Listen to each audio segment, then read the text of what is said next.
We took front row on the road tonight. We are at 850 East 72nd Street, the newly named Lighthouse Art Space Cleveland, the site of the Immersive Van Gogh Exhibit.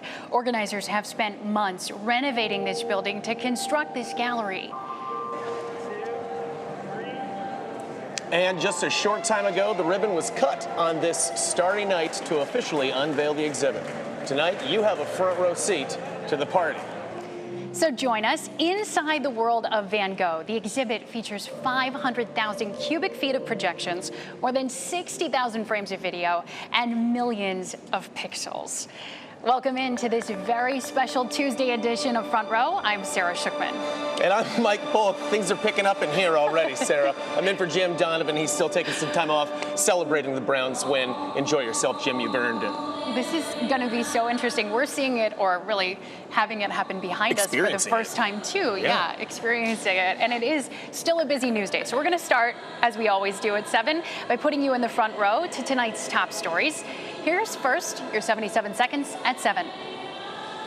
A new high today for hospitalizations. 459 people battling COVID in Ohio were admitted in the last 24 hours, our highest number since January. Governor Mike DeWine says these are the highest ever numbers of hospitalizations among Ohioans under 50, almost entirely unvaccinated. The single-shot Johnson & Johnson could soon become 2. J&J says its coronavirus booster is 94% effective when given 2 months after the first dose.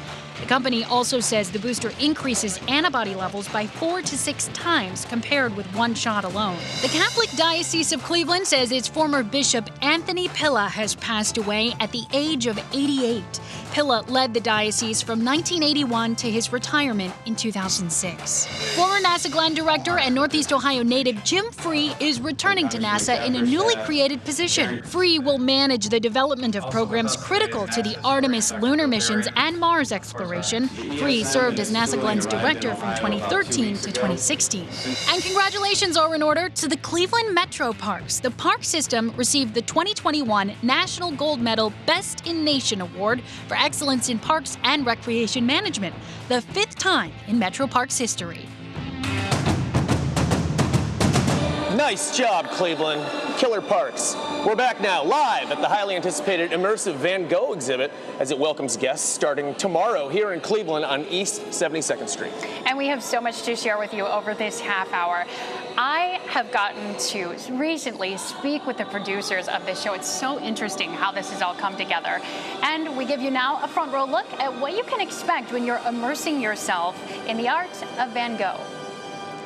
It's a completely new way of encountering art, and it's very hard to describe until you're there and you're in it and you see it. The Immersive Van Gogh exhibit is part painting, part concert, part animated film. Art in every form you won't forget. You're walking right into the piece of art, and it's happening all around you. And then you walk through and you experience it however you choose to experience. Now Cleveland is one of 20 American cities sharing the immersive experience first found only in Paris. If you've seen Emily in Paris on Netflix, in episode 5, she goes inside an immersive art installation of Van Gogh created by Massimiliano Siccardi, who's the same gentleman who's creating ours. It's his interpretation of what he believes Van Gogh, what might have flashed before Van Gogh's eyes in the moments before he passed away. So it's this stream of consciousness that's created out of graphic works that are deconstructed, animated, reconstructed. One morphs into the other, and it begins to tell a loose narrative. And all of it is choreographed to an incredible soundtrack. You cannot stay indifferent. Like, you get carried away, and that's why I think the show has been so successful. So how can you take it all in? Here's advice from the producers. The show itself is about a 40-minute show that's on a loop. Usually people don't come in exactly at the beginning. Many people come and they watch it once from one space and they're like, wait a second. I can walk, I can move, I can go around, I can go up, I can go down, I can look in different corners. Some people stay for hours. People dance, people just stand there in awe, people cry. The audience reaction to this is so extraordinary. Plan to stay for at least 2 loops and pay special attention to the final scene. It's where we see the Starry Night kind of being born and grow, and then we see the portrait, the self-portraits reflected in the water. I have goosebumps right now because it is a very emotional moment of the show. The experience begins the second you get out of the car. Absolutely, absolutely, 100%. Our ultimate goal is to inspire people to learn about art, to learn about Van Gogh, to go to the museums and dive in. And producer Corey Ross is here live with us tonight. Corey, this is incredible. Why Van Gogh? Why now? It's so exciting to be here in Cleveland and opening this show finally after all the work we put into it. A lot of people ask, why Van Gogh? Van Gogh's having this moment right now because I think he really speaks to the times. Van Gogh was the guy that struggled a lot. We all know his story, that he's struggled with depression, he struggled with isolation, and now coming out of COVID, this is something that I think a lot of people can relate to more than they ever could before. But here we are, 130 years after he died. His work is bright and colorful and known to all of us, and it transcended the difficult times that he had. So that story of transcendence, I think, is very cathartic for the public and is part of what's made this such an incredible phenomenon. Corey Ross, thank you so much. It looks amazing. Thank you very much, Corey. Appreciate it. Thank you. Well, now we have a lot more exciting things to share. That's right. The amount of technology used in order to make this exhibit happen will blow your mind. But running it is actually fairly simple. And we had the opportunity to speak with the project director to find out how this all works. Kira Cotton reports. The 40-minute cycle is all run from the palm of someone's hand. So the beautiful thing about our interface and the way that this show works is that it is done completely, operated entirely off an iPad. The device taps into a separate room containing 11 servers, all stored inside 3 racks set up in a 6x4-foot space. In all, it contains 2 full terabytes of content. The servers control 44 projectors and 16 moving lights, supported by 8 miles worth of cable. The screens in the gallery itself are 24 feet tall. This originally had 2 stories right above us. We've knocked out a whole floor so that we could get the ceiling height for our projection. The works are animated. It's not just a slideshow. Some of the screens show multiple pieces of Van Gogh's work at once, meant to create a special aura around those who visit. It's not a chronology of Van Gogh's art. It's about his emotional response to it. It's all about how he saw the world, how the world saw him, and it's a beautiful, beautiful expression of that. 32 speakers blast a score specifically composed for this exhibit in a way that complements Van Gogh's work. The music is one of the reasons organizers chose Cleveland as one of the host cities. Cleveland is like the heart of rock and roll and the music. I think you guys are really going to embrace the musical element of these scores. Kira Cotton, 3 News. And you're certainly getting a sense of that music track as you hear it behind us. You know, when people hear the name Van Gogh, there are a few things that typically come to mind. His art, of course, perhaps his ear. Sure. We're going to talk about that in a bit. And some very famous paintings. But what else is still remembered about the man all these years later? We asked Will Ewick to share his story. He's an incredible artist. He did not work for a long time, 10 years at the most. And during this short span, he created some of the most incredible works in the history of art. One of the most well-known artists of all time, Vincent van Gogh battled through mental illness and psychotic attacks during his life, a life that he cut short when he committed suicide at the age of 37. He would paint when he was lucid in those intermittent periods, and it was if he knew that he was going to live a short life, and he had to record this quickly. And so one of the things you see is incredible intensity, speed, and vigor in his paintings. Those passionate and intense brushstrokes weren't recognized for their brilliance right away. In fact, they didn't start getting attention until the very end of Van Gogh's life. Well, that's one of the very ironic things. I mean, he was practically unknown while he was painting until the last few months of his life. He began to attract attention. He suddenly became this fixture of attention, and stories about him appeared in the papers and popular novels and eventually books and songs. Well, most people are familiar with his more famous works of art, like A Starry Night and the Sunflower series. He actually painted about 900 in total in his lifetime. 4 of them were just added here to the Cleveland Museum of Art.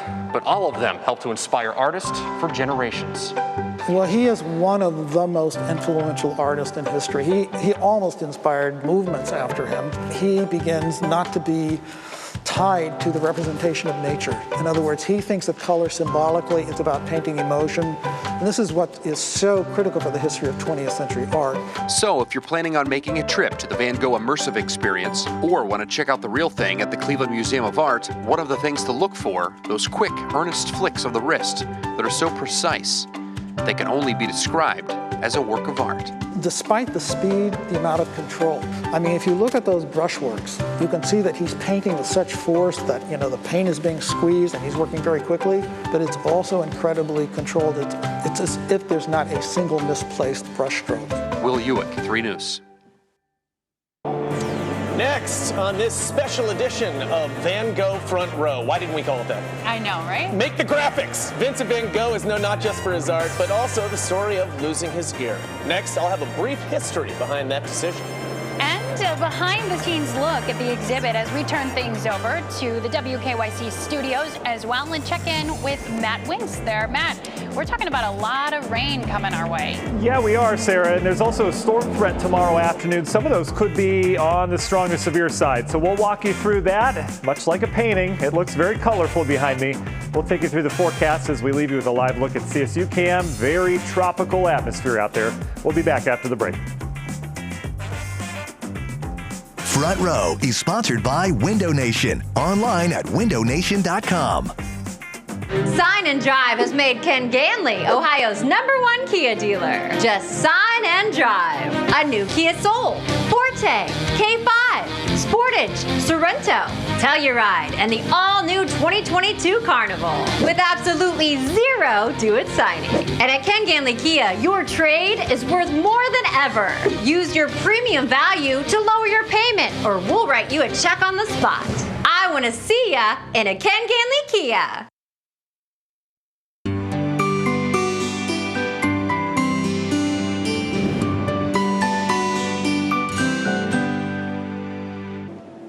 Welcome back. When you think of Vincent van Gogh, you may think of paintings or art in general, colors or history. Yes, but the fact that he also cut off his ear might come to mind as well. A lot of people talk about it. I did some digging and found some facts that I think you might find interesting. Take a look.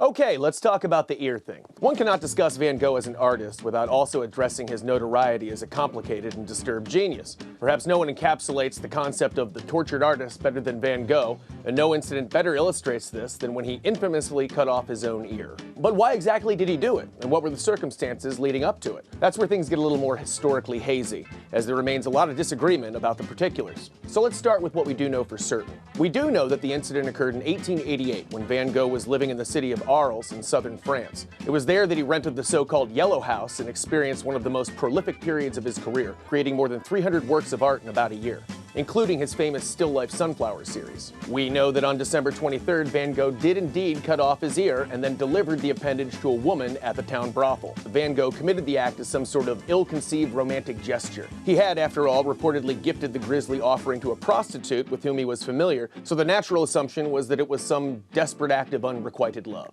But over time, other potential factors and theories have emerged. For example, family and money issues. Like any talented artist worth his salt, Van Gogh had a complicated relationship with both his family and his finances. His brother Theo recognized Vincent's talent and did what he could to help keep him housed and fed by essentially placing him on an allowance through most of his adult life. This is why some scholars theorize that when Van Gogh received a letter from his brother announcing his engagement the day before the ear incident, he panicked. The feeling of potential abandonment might not have been the direct cause of what followed, but it was likely a contributing factor. Roommate problems. For a period of time in 1888, Van Gogh shared the house with his fellow post-Impressionist artist Paul Gauguin. The two lived together and worked side by side every day. Now, enduring housemates, even under ideal circumstances, can be quite stressful. But imagine if both residents were sensitive, arrogant, hard-drinking, brilliant artists in their mid-30s. Stress levels were high and conflict was essentially inevitable. There is, in fact, even a theory that Gauguin himself was directly responsible. The night of the ear incident, the two artists got into a heated skirmish, and some historians believe that it was Gauguin who disfigured his friend with a sword, with the two of them coming to an agreement to never mention the incident again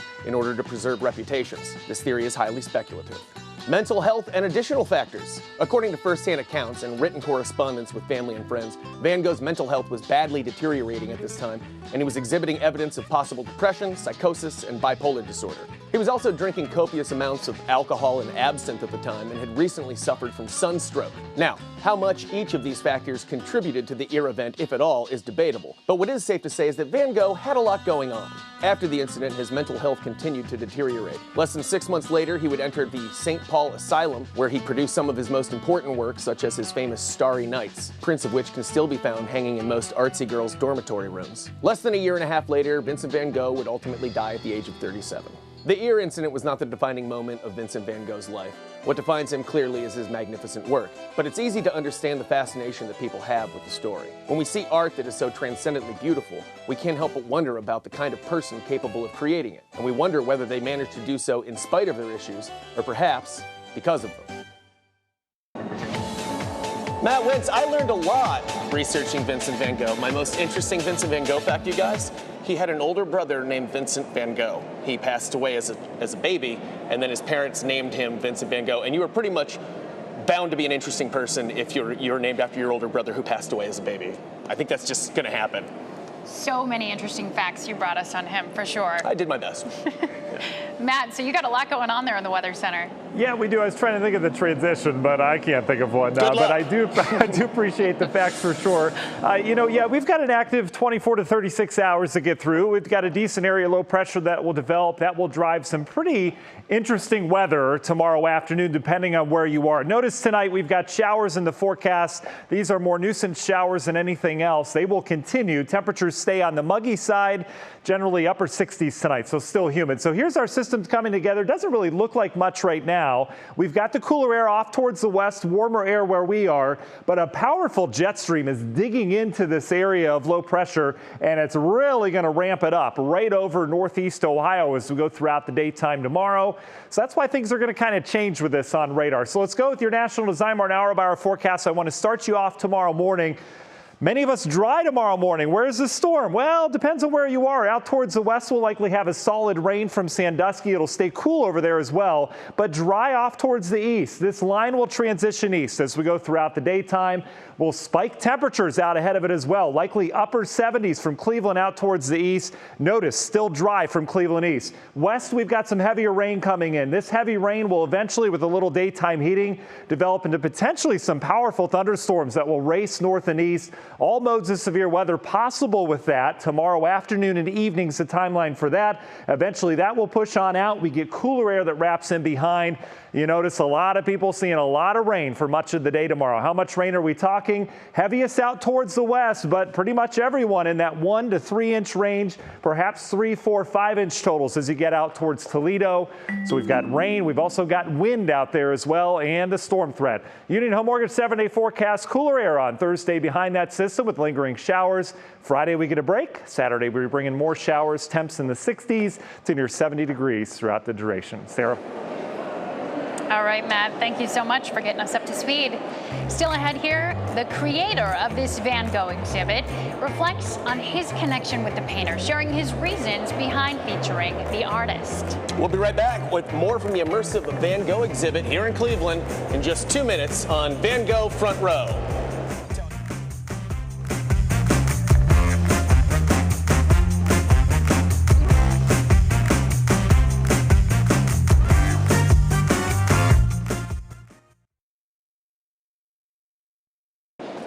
Welcome back, everybody, to Van Gogh Front Row, hashtag Van Gogh Front Row. This exhibit has to do, obviously, with the creativity and passion of bringing Van Gogh's work of art back to life. Absolutely, and the creator, Massimiliano Siccardi, shares his story of why he came up with this exhibit and why he chose Van Gogh to feature.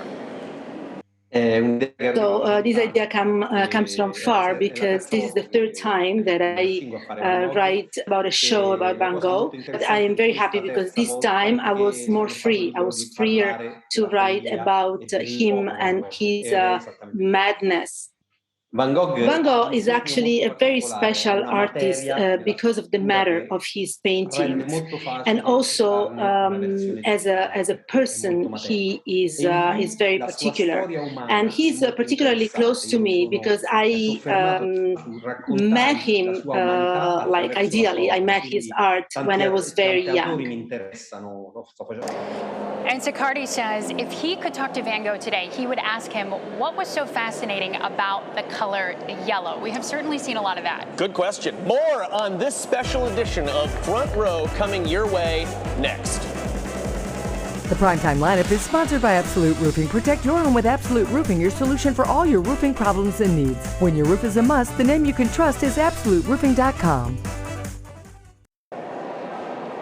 Your last look now inside the Immersive Van Gogh exhibit here in Cleveland, where this time tomorrow, art lovers and beyond will be filling these rooms for the official opening night. Organizers have spent the last couple of months renovating the Lighthouse art space on East 72nd Street to bring this exhibit, oh, you're welcome, to life here in Cleveland. Thanks, guys. We do it for you. How about that timing? Seriously, if you want to learn more, we've got all the information on WKYC.com. Certainly check it out. Time for us to turn around and take it all in. Yeah, we actually get to enjoy this now because it's time for us to Van Gogh. I am so sorry. Oh, Entertainment wow. Tonight's next. Have a good one, everyone.